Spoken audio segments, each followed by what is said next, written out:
Halo, salam sejahtera bagi kita semua. Baik, kali ini kita akan kembali lagi membahas topik and case yang berbeda daripada pertemuan sebelumnya. Seperti biasa, kita masuk ke dalam topik yang pertama. Reimbursement adalah sistem di mana pihak yang tertanggung harus mengeluarkan uang terlebih dahulu untuk membayar biaya medisnya, yang kemudian dapat diklaim atau dimintakan penggantian ke perusahaan asuransi di mana tertanggung menjadi pesertanya.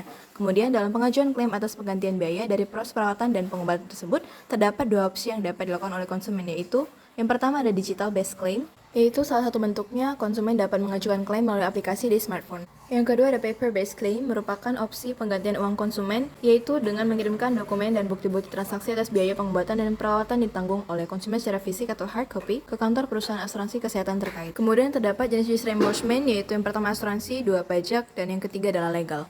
Kemudian kita masuk ke case-nya, apa yang dimaksud dengan reimbursement dalam konteks asuransi kesehatan? Yaitu jawabannya adalah reimbursement sebagai sistem di mana pihak tertanggung harus mengeluarkan uang terlebih dahulu untuk membayar biaya medisnya, kemudian dapat diklaim atau dimintakan penggantian ke perusahaan asuransi di mana tertanggung menjadi pesertanya.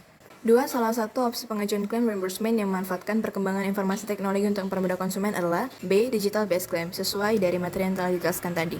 3. Jenis reimbursement yang umum digunakan dalam proses pembayaran pajak di mana karyawan bisa mengajukan pengembalian setelah pajak dipotong dari gaji adalah C, yaitu pajak. Sekarang kita masuk ke topik and case yang kedua. Teknologi telemedicine terdiri dari teknologi perangkat keras atau infrastruktur dan teknologi perangkat lunak. Sejumlah standar interoperabilitas telah dikembangkan untuk memenuhi persyaratan interoperabilitas yang sematik dan sintaksis. Berikut adalah jenis atau kategori standar interoperabilitas menurut Luna DKK 2019. Yang pertama ada syntactic interoperability, yaitu terbagi menjadi messaging standard dan document standard, dan combined messaging and document standard. Kemudian kita masuk ke dalam case yang pertama, teknologi telemedicine melibatkan interoperabilitas yang dibagi menjadi sintaksis dan semantik. Mana dari berikut yang merupakan contoh standar dalam kategori interoperabilitas sintaksis yang menggabungkan standar pesan dan dokumen sesuai dari materi yang telah dijelaskan, yaitu jawabannya C. Sumber dari interoperabilitas pelayanan kesehatan cepat atau FHIR. 2. Teknologi perangkat keras dan lunak dalam telemedis memerlukan interoperabilitas standar. Mana dari berikut yang merupakan interoperabilitas semantik, yaitu jawabannya adalah D. Standar terminologi.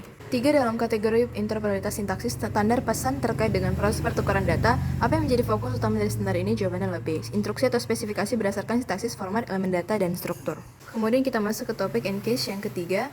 Menurut Ganem, teknologi telemedicine terdiri dari dua komponen utama, yaitu perangkat keras atau hardware dan perangkat lunak atau software. Komponen perangkat keras yang mendukung telemedicine meliputi internet, satelit, ponsel, dan plug-play device. Dan perangkat lunak mendukung telemedicine adalah chatting and conference, 2. Image processing, dan 3. Data compression. Case yang pertama, seorang dokter menggunakan teknologi telemedicine untuk melakukan konsultasi jauh dengan pasiennya. Aplikasi mana yang paling tepat digunakan dokter untuk mendukung komunikasi suara, video, dan chatting dalam telemedicine? Jawabannya ialah B. Zoom adalah satu aplikasi perangkat lunak yang mendukung chatting dan konferensi, memungkinkan percakapan elektronik antara dua orang terlebih dalam satu forum seperti Google Meet atau WhatsApp.